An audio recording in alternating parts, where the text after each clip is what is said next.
Chicken pakodi ఎలా చేసుకోవాలో చూద్దామా? అయితే ఫస్ట్ మనం చికెన్ మ్యారినేషన్ చేసుకోవాలి. అంటే ఇప్పుడు చికెన్ని బాగా కడుక్కోవాలి.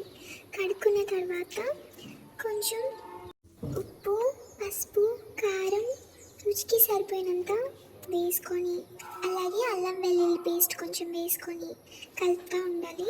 అలాగే హాఫ్ స్పూన్ జీరా పౌడర్, హాఫ్ స్పూన్ ధనియాల పౌడర్, అలాగే ఒక స్పూన్ నూనె, నిమ్మరసం కొంచెం, బియ్యం పౌడర్ కొంచెం, అలాగే కార్న్ఫ్లవర్ కొంచెం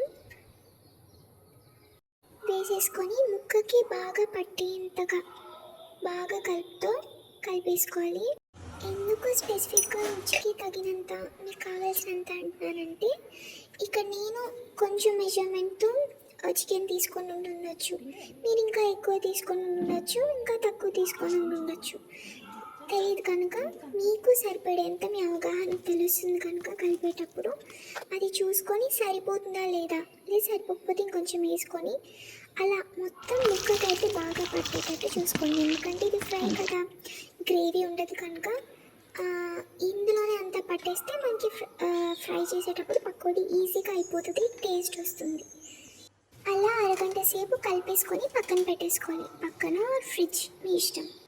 అలా వాటిని కదుపుకున్న పక్కన పెట్టాక ఇప్పుడు ఆయిల్ వేసుకొని కొంచెం సేపు మరిగించుకోవాలి ఆయిల్ని. ఒకవేళ మళ్ళీ మీరు ఎంత ఆయిల్ అని ఇక్కడ అడిగితే ముక్క ఫ్రై చేయడానికి మునిగే అంత ఆయిల్ అయితే వేసుకోమని నేను చెప్తాను. మీకు అర్థమైంది అని అనుకుంటున్నాను. ఇప్పుడు మీరు చూస్తున్నారు కదా మొత్తం ప్రాసెస్, ఈ ప్రాసెస్లో మీకు కనిపిస్తూ ఉంటుంది. అలా కొంచెం బాయిల్ అవ్వాలి. వేడి నూనె అవ్వకుండా, అంటే నూనె మరగకుండా వేయకండి. కొంచెం స్టవ్ మీద పెట్టి మరిగాక అప్పుడు మీ ముక్కల్ని ఏదైతే మ్యారినేషన్ చేసుకొని అరగంట సేపు పక్కన పెట్టుకున్నారో ముక్కలు తీసుకొచ్చేసి వేసుకోవడమే. మళ్ళీ అన్నీ వేసేసేయకండి, కొంచెం కొంచెం కొంచెం వేసుకోండి, మళ్ళీ అతుక్కుపోతాయి. జాగ్రత్తగా అవి మరిగేంత వరకు చూసుకొని వేగాక బయటకు తీసుకోండి ఒక్కొక్కటి. ఇదిగో ఇలా చూస్తున్నారు కదా, అలా చిన్న చిన్నగా అటు తిప్పటము, ఇటు ఉన్నది ఇటు తిప్పటము అలా చేస్తూ తీసేసేయండి. బ్యాచెస్గా మీకున్న వెడల్పు బట్టి, మీరు వేసుకున్న గిన్నె వెడల్పు బట్టి మీరు చేసుకోండి.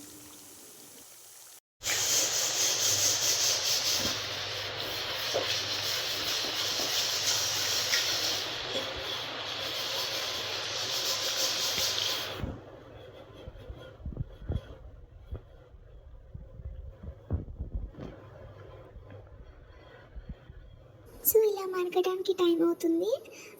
మరిగాక మీకు ఈ కలర్లో వస్తుంది. కొంచెం ఇంకా రోస్ట్ అవ్వాలి అనుకుంటే ఇంకా డీప్గా మీరు ఇంకా చేస్తూ ఉండాలి.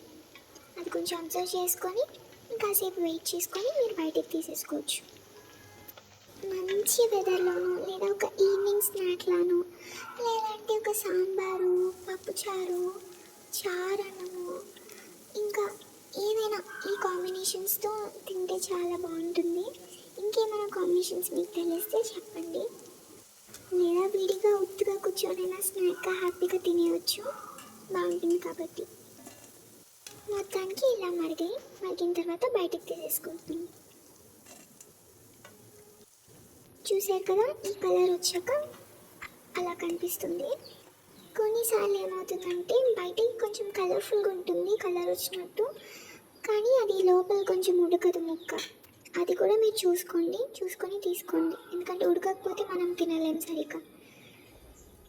లాస్ట్కి ఇదే మన చికెన్ పకోడీ అయిపోయింది.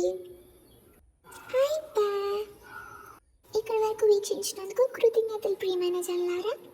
బాయ్.